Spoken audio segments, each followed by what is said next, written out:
Some of us are raised by ghosts. Not the dead kind, but the kind who vanish behind a wall of cigarette smoke and of manic silence. The kind who love in spurts and punish without warning. There are mothers who hover in the doorway but never enter the room, who forget birthdays while screaming about loyalty. Fathers who vanish and return with teeth clenched around their own self-destruction. Families who treat denial as inheritance and rage as a form of love. When you're raised in that, you don't grow up. You escape. But escape is not the end. Healing is not a sunrise moment where it all suddenly makes sense. It's a liminal thing. Being both healed and still healing, strong and fractured.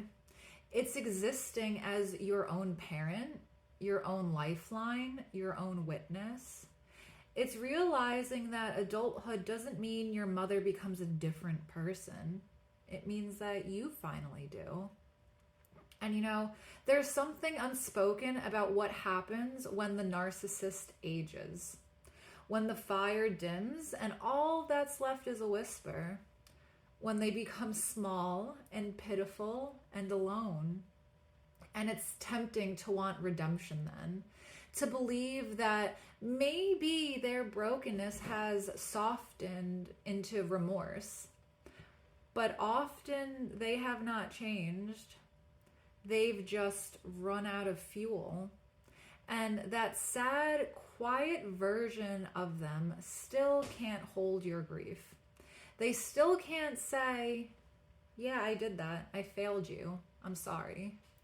And you know what? Maybe they never will. So you stay gone. Not out of hate, but because you have spent your entire life staying alive. And that boundary, that no contact silence, that's the scar tissue over a wound you stitched up yourself. Without any Novocaine, without a blueprint, a textbook, any help, but while still bleeding.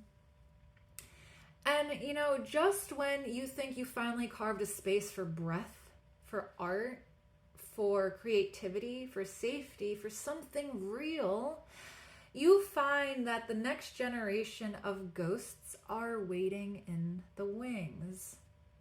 An aunt, a stand-in mother, a woman who once scorned you for being your father's child is now offering you friendship, but it's laced with the same poison she once swallowed whole.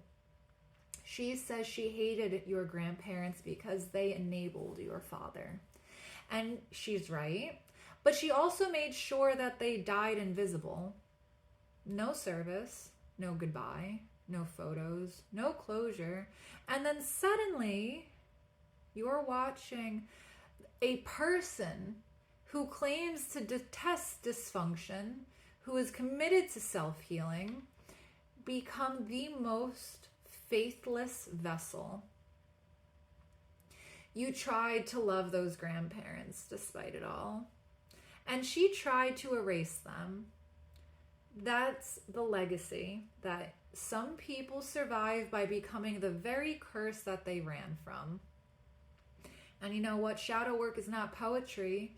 It's not a trending hashtag. It's not a cute epiphany that you have once. It's rage that you digest down into wisdom. It's choosing to not pass it down. It's knowing when pity is just another trapdoor.